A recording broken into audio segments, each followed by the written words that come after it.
मंडल अध्यक्ष बरसोला श्री शिवचरण ग्वाला जी, सदस्य जिला परिषद श्रीमती दोलोमोनी बरादास जी, अतुल दास जी, जीवन पाठक जी, भारतीय जनता पार्टी एनडीए के लोकप्रिय प्रत्याशी श्री रितु बरन शर्मा जी और बरसोला विधानसभा क्षेत्र से जुड़े हुए मेरे सभी उपस्थित बहन और भाइयों, मैं अयोध्या धाम की पावन धरा, प्रभु श्री राम की पावन जन्मभूमि, मां गंगा की भूमि और बाबा विश्वनाथ की पावन धरा से आप सभी मां कामाख्या के धाम के आशीष से ब्रह्मपुत्र जैसी पावन नद के अविसंचित और असम की इस पावन धरा को, जिस पावन धरा ने अपने गौरवशाली अतीत के लिए इस पूरे क्षेत्र को और पूरे भारत को गौरवान्वित किया है, ऐसे सिंगरी गुप्तेश्वर महादेव की इस पावन धरा को कोटि कोटि नमन करते हुए मैं आप सबका हृदय से अभिनंदन करता हूं। बहनों और भाइयों, असम की यह पावन धरा भारत की गौरव की पावन धरा है। विदेशी आक्रांताओं के साथ कैसा व्यवहार होना चाहिए, अहोम राजवंश के द्वारा इसी भूमि से 600 वर्ष पहले लचित बोरफुकन के नेतृत्व में अदम्य साहस का परिचय देते हुए जो शौर्य और पराक्रम दिखा करके इस पावन धरा को विदेशी आक्रांताओं से मुक्त करते हुए, उन्हें दूर दूषित करते हुए भारत के गौरव और सम्मान की रक्षा इस पावन धरा के वीर योद्धाओं ने किया है। इस पावन धरा को कोटि कोटि नमन करते हुए मुझे आज गौरव की अनुभूति हो रही है।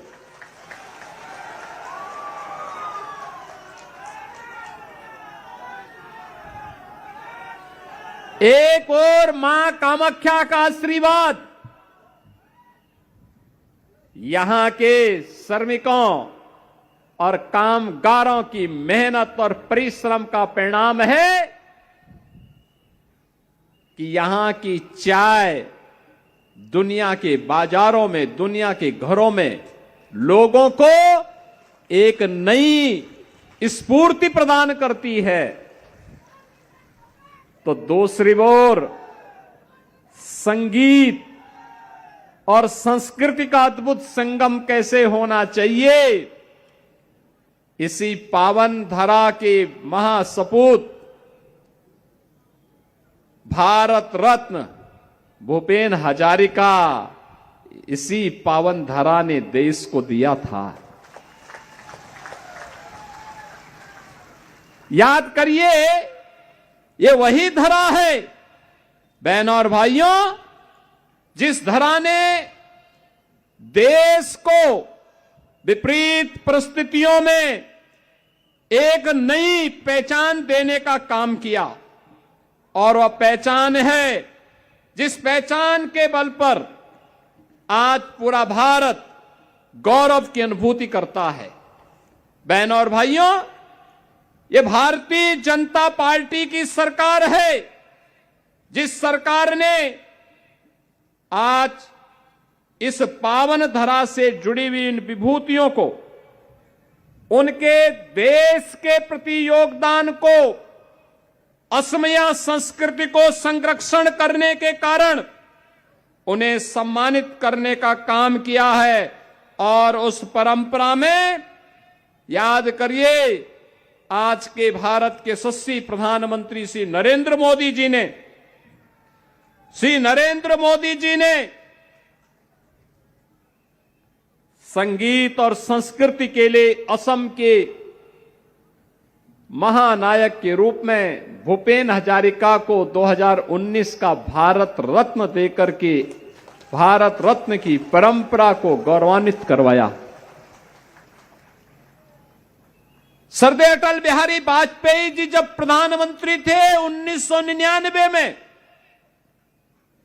उन्होंने इसी पावन धरा के महान सपूत श्री गोपीनाथ बोरदोलोई को भी भारत रत्न देकर के सम्मानित करने का काम किया था।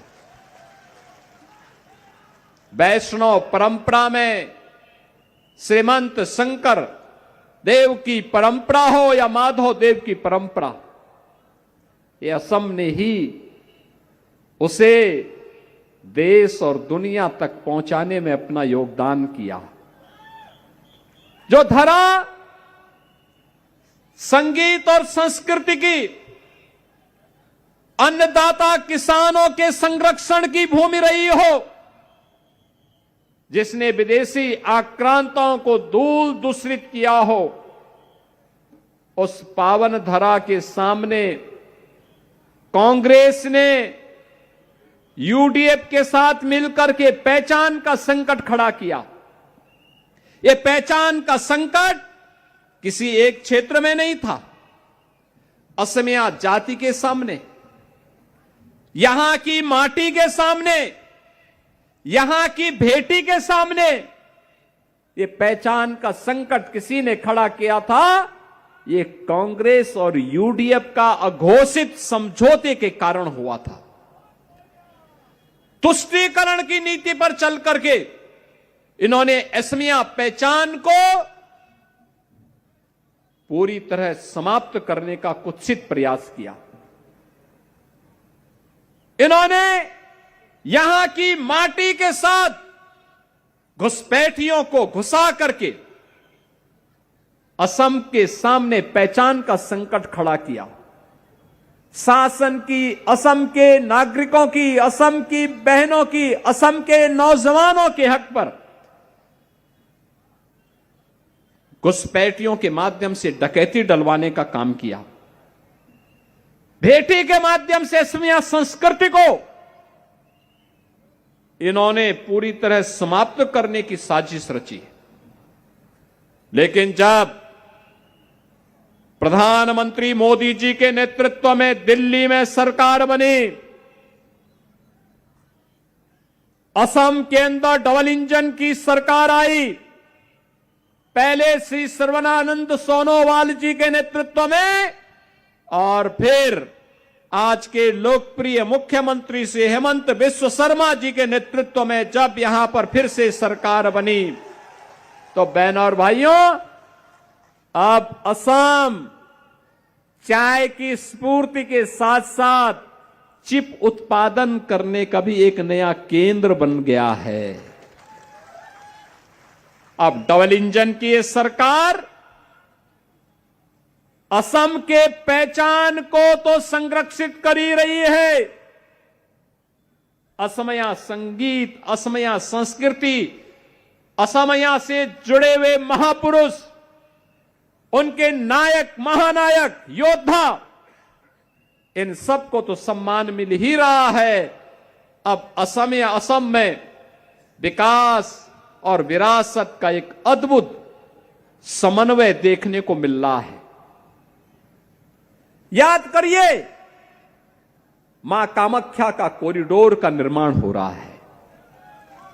श्रीमंत शंकर देव का कॉरिडोर और वहां की भूमि के संरक्षण का कार्य नए सिरे से प्रारंभ हुआ है।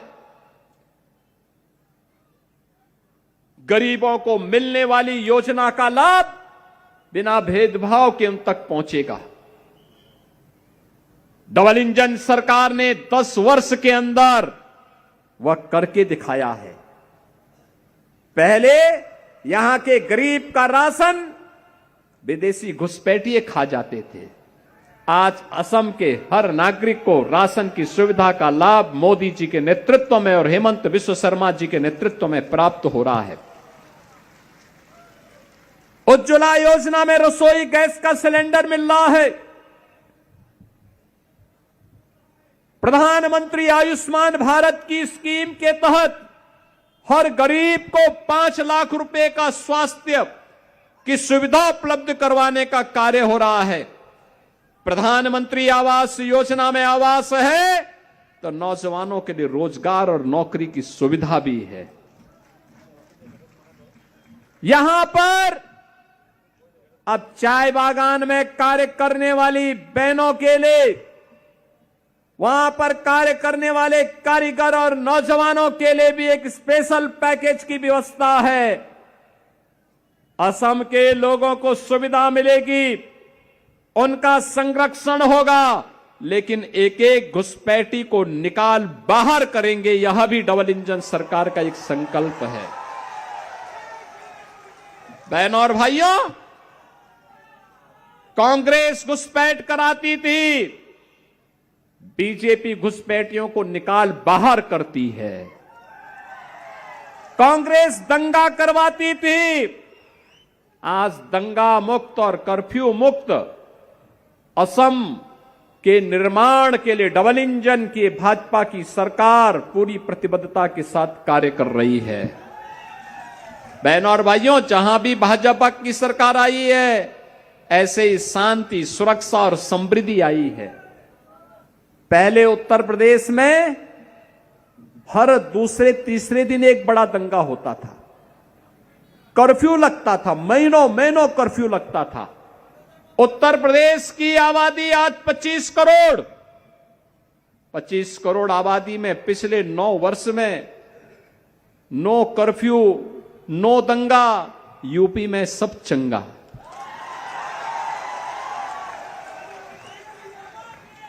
पांच 500 वर्षों में जो काम नहीं हो पाया, आज अयोध्या में श्री राम जन्मभूमि पर भगवान राम का भव्य मंदिर का निर्माण हो गया। भव्य राम मंदिर का निर्माण हो गया। वहां कोई उग्रवाद नहीं, कोई नक्सलवाद नहीं, किसी प्रकार का कोई अलगाववाद नहीं। और यहां तक कि सड़कों पर भी वहां नमाज नहीं पढ़ी जाती है।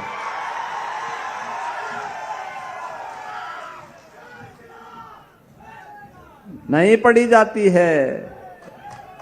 ये भाजपा की डबल इंजन सरकार लैंड जेहाद और लव जेहाद का भी पूरी तरह सफाया करने के लिए कृत संकल्पित है। ये केवल और केवल इसकी गारंटी बीजेपी और एनडीए दे सकती है, कांग्रेस नहीं दे सकती, यूडीएफ नहीं दे सकती, क्योंकि इनको तो घुसपैठियों का वोट चाहिए, देश की कीमत पर वोट चाहिए। नौजवानों के सामने पहचान का संकट खड़ा करके ये लोग देश की सुरक्षा पर सेंध लगाने वाले लोग हैं। अफवाह पैदा करके लोगों को गुमराह करने वाले लोग हैं। मोदी जी के नेतृत्व में जो कहा वह करके दिखाया। याद करिए, मोदी जी जितनी बार पूर्वोत्तर के भारत में आए हैं, कांग्रेस के 60 वर्ष में, कांग्रेस के शासनकाल में कोई प्रधानमंत्री इतनी बार नहीं आया होगा। मोदी जी ने पूर्वोत्तर भारत की 78 यात्राएं की हैं अपने 11 वर्ष के कार्यकाल में। अकेले असम की 36 यात्रा की है। तब यहां सुरक्षा, शांति और सुशासन का माहौल खड़ा हुआ है। कनेक्टिविटी जो 60 वर्ष में कांग्रेस नहीं कर पाई, रोड की कनेक्टिविटी 4 लेन एंड 6 लेन की हाईवे के साथ, रेल की कनेक्टिविटी पूर्वोत्तर के हर राज्य तक, एयर कनेक्टिविटी देश के अंदर हर जगह जाने के लिए, और इनलैंड वाटरवे की भी कनेक्टिविटी, 4 प्रकार की कनेक्टिविटी अकेले आपके असम के अंदर आज देखने को मिलती है।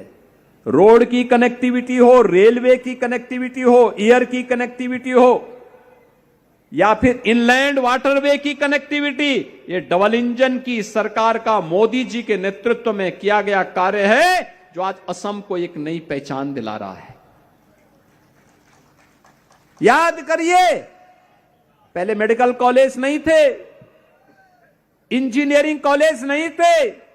आज असम के अंदर ये डबल इंजन की सरकार ने मेडिकल कॉलेज भी बनाए हैं, इंजीनियरिंग कॉलेज भी बनाए हैं, एम्स भी बनाया है, एनआईटी दिया है, आईआईटी दिया है, आईएम दिया है, और वर्ल्ड क्लास संस्थान का एक केंद्र आज पूर्वोत्तर भारत बना है, असम बना है। पहले नौजवानों के हक पर घुसपैठिए काबिज हो जाते थे, असम के लोगों का राशन घुसपैठिए डकार जाते थे, और अब हर असम के नागरिक को उसका हक प्राप्त कराने की गारंटी मोदी जी के नेतृत्व में डबल इंजन की सरकार ले रही है। और इसीलिए तो मैं कहने के लिए आया हूं, अयोध्या में राम मंदिर का निर्माण और काशी विश्वनाथ धाम का भव्य निर्माण हो जाता है, तो मां कामाख्या का भव्य कॉरिडोर का निर्माण भी उसी भव्यता के साथ होना है, तय है। और इसकी गारंटी केवल और केवल डबल इंजन की भाजपा की सरकार दे सकती है, कांग्रेस नहीं देगी। इन नौजवानों को रोजगार की गारंटी और इन बहनों को सुरक्षा की गारंटी और स्वावलंबन की गारंटी केवल भारतीय जनता पार्टी की डबल इंजन सरकार दे सकती है। ये कांग्रेस और यूडीएफ नहीं दे सकती। ये लोग सुरक्षा में सेंध लगाने वाले लोग हैं, घुसपैठियों को भारत की संस्कृति के साथ खिलवाड़ करवाने वाले लोग हैं। इन पे विश्वास नहीं किया जा सकता। और इसीलिए मैं आप सबसे अपील करने के लिए उत्तर प्रदेश की धरा से, विशेष रूप से असम की इस धरा पे आया हूं, आप सबसे विनम्र अपील करने के लिए। हमारे यहां पर बरसोला से डबल इंजन की सरकार ने जो काम किया है, उसके दम पर से हेमंत बिस्वा शर्मा जी को दोबारा मुख्यमंत्री बनाने के लिए और असम के अंदर बीजेपी की हैट्रिक लगाने के लिए सी ऋतुवरण शर्मा को इस विधानसभा क्षेत्र से प्रत्याशी बना करके उतारा है।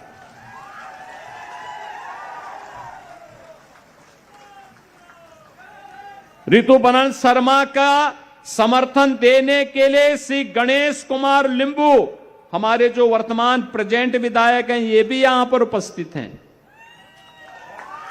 उनका आशीर्वाद है। श्रीमती मधुस्मिता डेका हजारिका भी यहां पर आए हैं समर्थन देने के लिए और नेतृत्व देने के लिए। हमारे सांसद रणजीत दत्ता जी का आशीर्वाद तो पहले से है। आपका आशीर्वाद मिलेगा? दोनों हाथ उठा करके बोलो, दोनों हाथ उठा करके आशीर्वाद मिलेगा ना? विकसित भारत और विकसित असम के लिए डबल इंजन की सरकार आवश्यक है, और विकसित होगा तब जब बरसोला में भी डबल इंजन की सरकार चलती हुई दिखाई देनी चाहिए। इसको चलाने की तैयारी है ना? सुरक्षा और सुशासन और सेवा की गारंटी तो ये हमारे रणजीत दत्ता जी, ऋतुवरण शर्मा जी, गणेश कुमार लिंबू जी, ये सब लोग ले लेंगे। आपका काम तो इनको मजबूती देना है, कमल खिलाना है। उसी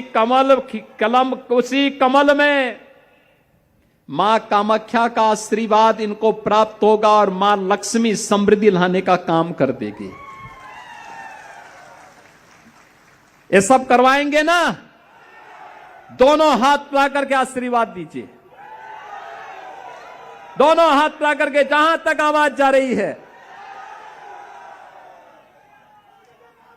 आप सबका आशीर्वाद यहां से श्री ऋतुपर्ण शर्मा को भारी बहुमत से विजयी बना करके असम के अंदर तीसरी बार डबल इंजन की भाजपा की सरकार लाने में मदद करेगी।